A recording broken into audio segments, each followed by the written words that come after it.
Disclaimer, यह video सिर्फ और सिर्फ मनोरंजन के लिए बनाया गया है। मैं छत्तीसगढ़ से हूँ और मैं छत्तीसगढ़ी संस्कृति की बहुत इज्जत करता हूँ, तो कृपया इसे दिल पर ना ले। धन्यवाद। पहला वो साथियों, आलस भरी ज़िंदगी से बोर होकर आज मैं जा रहा हूँ अपने मन की प्यास बुझाने।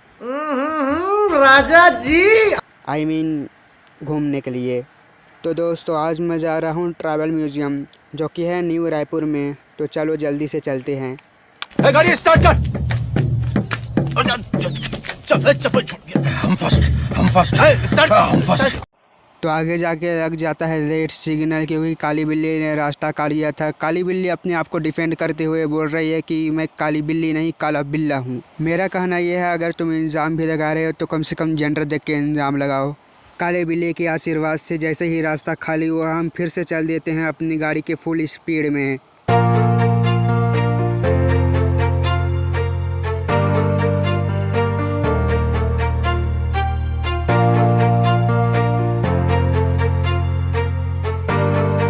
काफ़ी दिक्कतों के बाद काले बिल्ली के आशीर्वाद से दोस्तों हम पहुंचने वाले हैं अभी आदिवासी म्यूज़ियम। तो पहुंचने के बाद हम लोग अपनी गाड़ी को लगा देते हैं पार्किंग में, जिसका मूल्य केवल 10 रुपये था। उसके बाद सामने से एक महिला हमसे पैसे मांगने लगी, तो मैंने उसे देख के कहा, आपके तो हाथ पैर सही सलामत है, कम से कम चोरी वोरी कर लिया करो। तो उसने बोला कि ये पार्किंग का फीस है बेवकूफ़। उसके बाद उस महिला को हम लोग पार्किंग का चार्ज दे के चले जाते अपनी फील्डिंग सेट करवाने, टिकट कटाने के लिए। तो गाइज़ हम लोग पहुँच चुके हैं आदिवासी म्यूज़ियम में, जो कि ये नया रायपुर में है। और ये मेरे भैया है जिनके साथ मैं आया हूँ। ये देख लो कितने अच्छे दिख रहे हैं आज। फिर से एक बार न्यू ब्लॉग। ये आदिवासी म्यूज़ियम इधर है ये। तो अभी हम लोग जा रहे हैं टिकट के लिए।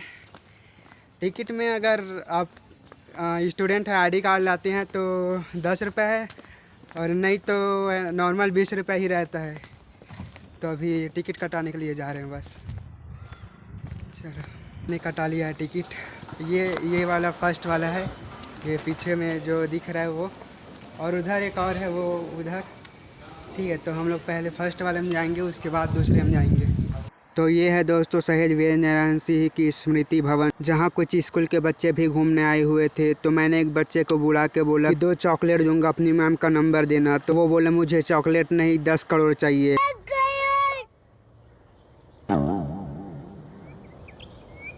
10 करोड़। फिर मैं देखता हूँ खुले मैदान में हमारे आदमियों के साथ अंग्रेज लोग यात्री कर रहे थे। पीड़ा मेरे से देखी नहीं जा रही, इसलिए मैंने चश्मा लगा लिया। फिर ऊपर की चकाचौंध देखकर दोस्तों मेरी आंखें बिल्कुल लबलबा उठी। इतने बड़े म्यूज़ियम में ऐसा ताला देखकर दोस्तों मेरी आंखें फटी की फटी रह गई। छत्तीसगढ़ी लोगों को बिल्कुल कम समझने की कोशिश ना करे। सो देखो गाइस, ये हम कहाँ आए हैं नहीं पता मेरे को, बस हम लोग देख रहे हैं, घूम रहे हैं और कुछ नहीं। ये लोग क्या क्या काम कर रहे हैं वैसे।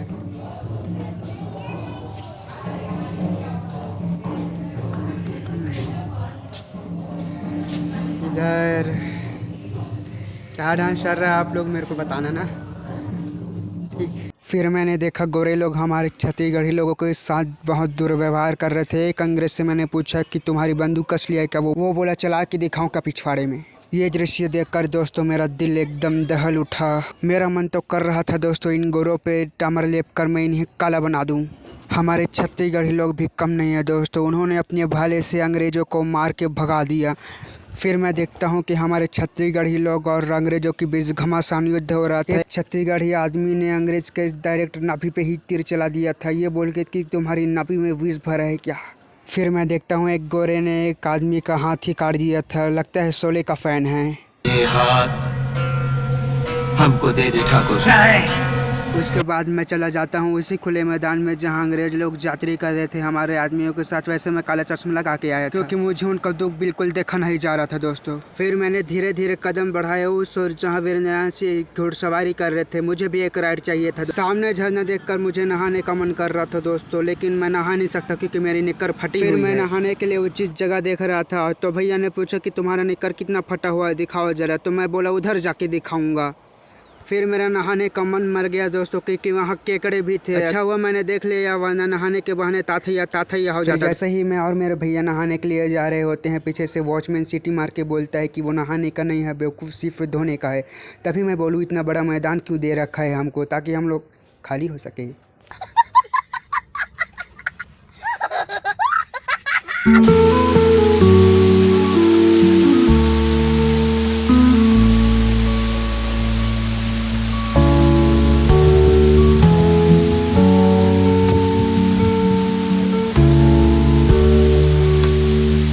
फिर मैं अपना घिनौना सा शकल लेके चला जाता हूँ दूसरे बिल्डिंग की ओर। पता नहीं क्या उधर से ये इधर से एग्जिट है बोलते हैं। और जो भी हो देख लेते हैं भाई। हाँ क्या उधर से आना जरूरी है? बड़ा लोग हैं। फिर वहीं से जाना पड़ेगा अब। तो गाइस इधर तो अलाउ नहीं है बोलते हैं, तो अब हम लोग फिर से वही साइड जा रहे हैं। उसके बाद देखते हैं कहाँ जाना। भाई कंफ्यूज है, मिसअंडरस्टैंडिंग हो गया है इनको। मिसअंडरस्टैंडिंग हो गया, उनको खुद नहीं पता कि वो किससे बात। तो इधर से ऐसे जाएंगे ना इधर। फिर मैं देखता हूँ कि सामने बहुत सारे विभिन्न प्रकार के फूल बोए गए हैं। इन फूलों को देखकर लगता है दोस्तों कि मैं इनके लिए भौरा बन जाऊँ और हर एक डाल पे डोलूँ।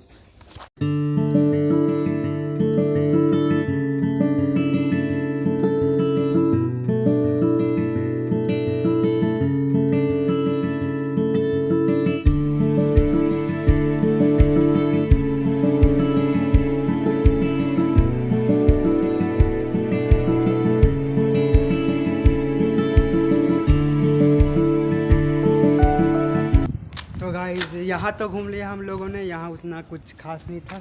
अब जा रहे हैं वो वाइट वाले की तरफ। वहाँ तो मैं पहले भी आ चुका हूँ, तो वहाँ देखने लायक थोड़ा सा है।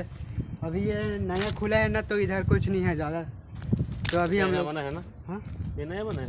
हाँ ये वाला अभी ओपन हुआ है, मतलब ज़्यादा टाइम नहीं हुआ है। वो वाला हाँ वो पहले से है, वहाँ हम लोग घूम चुके हैं। उसमें बहुत सारा चीज़ है देखने के लिए। फिर हम लोग चले जाते हैं उस फोटो बूथ के पास में, जहाँ कपड़े उतार कर कपड़े चेंज किए जाते हैं। आई मीन AI का यूज़ करके आदिवासी वाले कपड़े पहना जाते हैं। तो देखो ये है हमारे भैया का फ़ोटो जो आदिवासी वाला बन गया है। तो इसका मैं चुपके से फ़ोटो खींच लेता हूँ, किसी को बताना मत, वरना ये लोग पैसा लेते हैं। एक तो वैसे ही मैं पैदाइशी गरीब हूँ। फिर मैं मुँह उठा के चले जाता हूँ दूसरी तरफ घूमने के लिए। घूमते घूमते मैं उस रूम में पहुँच जाता हूँ जहाँ विभिन्न प्रकार के हथियारों का स्मगलिंग किया जाता है। इन हथियारों के बीच मुझे ऐसा लग रहा था कि मैं बाहुबली 3 का शूटिंग करने आया हूँ। फिर मैं देखता हूँ कि विभिन्न प्रकार के मछली पकड़ने वाले यंत्र छत में टंगे हुए हैं, ताकि मछलियाँ आते ही जाल में फंस जाए और कहीं भाग न सके। तू समझा? हाँ। नहीं तू समझा नहीं। फिर मैं पहुंच जाता हूं उस कमरे में जहां बहुत सारे गहने रखे हुए थे। मेरा प्लान है कि मैं इन सबको रात में भसकाऊंगा। फिर भैया ने बोला कि ये सारे गहने तो नकली है, तो मैंने भी बोला कोई ना कोई झोला छाप सुनार तो इसे खरीद ही लेगा। मेरे तो नस नस में चोर का DNA दौड़ रहा है दोस्तों। फिर चोरी का प्लान बनाते ही मैं चला जाता हूँ फर्स्ट फ्लोर में, ताकि इसमें घुसने का अच्छा सा रास्ता मिल सके। फिर मैं देखता हूँ कि कुछ बच्चे मिलकर पिट्ठुल खेल रहे थे, जिसे देखकर मेरी बचपन की यादें तरोताजा हो गई। वैसे मैंने कभी ये खेल नहीं खेला है दोस्तों। कौन है ये लोग? कहाँ से आते हैं? फिर मैं देखता हूँ कि एक आदमी मसाला बेच रहा होता है, तो मैं उससे पूछता हूँ मसाला वाला दारू ही बना था काजी मोरबर बना दे बेट और जी संगवारी मोर गोसैन बरक ठल्लू ग्रह पे कर काबुल इसमें शकल घुघो आसन है।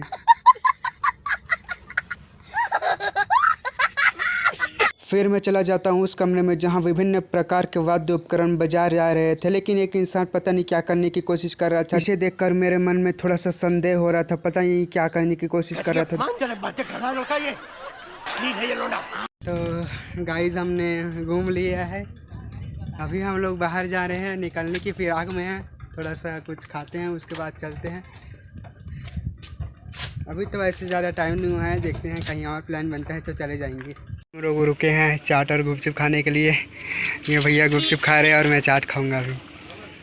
और ये भैया बना रहे हैं, हाय कर दो भैया। हाँ तो ये मेरा चाट बन के तैयार है दोस्तों, और ये भैया दबा रहे हैं गुपचुप धड़ाधड़ धड़ाधड़। तो इन भैया का चाट बहुत अच्छा लगा है। अब जब भी ये म्यूज़ियम आओगे तो इन भैया का चाट ज़रूर खाना, बहुत अच्छा था इनका चाट। चलो, अरे मैं रास्ते में पहुंचा ही हुआ रहता हूं कि मैं देखता हूं किसी ने बीड़ी पीकर आग लगा दिया है और फायर ब्रिगेड भी आया हुआ है। लगता है मूवी का शूटिंग गलत जगह हो रहा है।